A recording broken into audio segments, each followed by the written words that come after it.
Behind the tunnels around town, but at the end of the day, we are here to report to you that the CBD is chaotic. So far, so good. Police officers lobbing tear gas anywhere, anyhowly, running around with their cars as they disperse these protesters. Also, the protesters are responding with stones and rocks at the same time, cursing against the police officers. The CBD right now is untenable.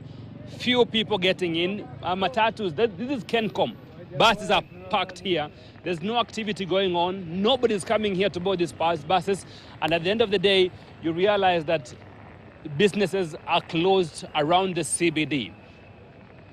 So police officers here are here in their numbers to ensure that they push the protesters away from the CBD, but they are already in the CBD, and they're calling for the government to ensure that they heed to their calls. They've given out their issues, what they really want to be done by this government. But the government has dissolved the cabinet already, but that's not enough. They're saying they want more. From afar, you can hear those are police officers lobbing tear gas canisters to protesters who have joined their friends and colleagues at the CBD to ensure that they stand together in calling out the government to heed to their calls.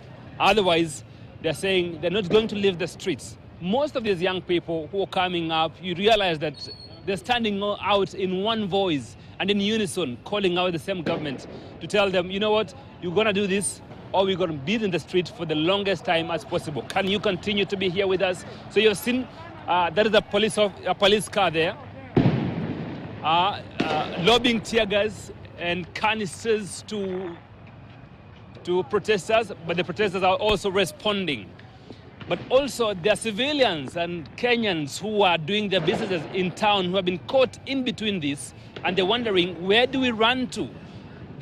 Because at the end of the day, you realize it's for you to run for your safety. Any police car around you is never a safe place to be. You never know when they're going to lob a tear gas, so you have to keep checking if they are just passing or they are working as well. So it's chaotic. So far, so good. The CBD is not a place I would encourage anybody to come to. So if you can keep away from the CBD for now, please do so. But for the protesters, they're here to continue with what they want the government to do for them. So far, so good. Things look chaotic, and this is how it is. The ambulances on the other side are here to pick protesters who have been injured, who have been shot. You've seen live rounds here, and also rubber bullets from officers who are trying to disperse the crowds. So the ambulances as well, they have found themselves in a place where they don't even really want to be, because they have received a lot of backlash from protesters who think like they might be carrying officers who are here to also disperse them. So those are ambulances, and they have been allowed passage from the other side to see if they can pick anybody. But here, there's a canister. Those are police officers lobbing tear gas in the CBD near Archive. That's another one. We've got to push ourselves back, so that we've got to move back because for our safety. I am fighting for your child.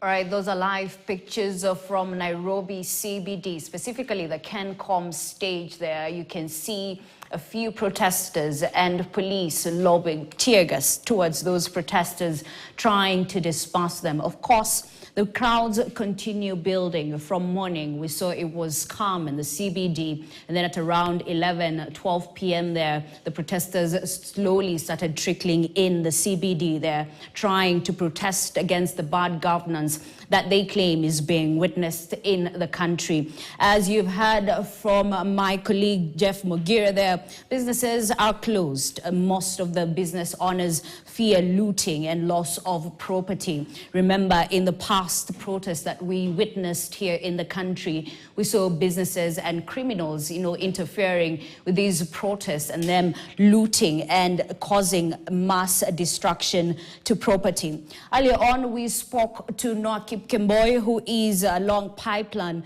and what Noah did mention is that as much as there's an element of normalcy in that area, matatu operators are decrying lorry turns.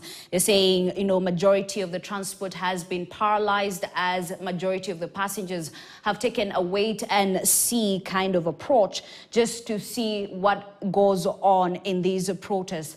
It's equally good to note that earlier on we saw a press statement from the National Police Service. And of course, what the National Police Service was saying is that they received credible intelligence indicating that certain organized criminal groups have planned to infiltrate, disrupt, and destabilize the peaceful nature of the demonstrations, which could potentially jeopardize the safety of the demonstrators. And that is the reason why we're seeing a lot of police officers, just taking to the streets, trying to protect those protesters. Now, we will be crossing over to other regions, just trying to figure out what exactly is happening. If there are protests going on in Mombasa, Tobias Chanji is there for us. And of course, in Nakuru, we have Ken Gashuhi, or Alan Ochanda is in Kakamega. Earlier on, we saw protests happening in Kakamega. And of course, we'll continue notifying our viewers on what exactly is happening. But that is the situation on the ground, running battles between the police and the protesters here in Nairobi CBD, tear gas being lobbed just to disperse those protesters.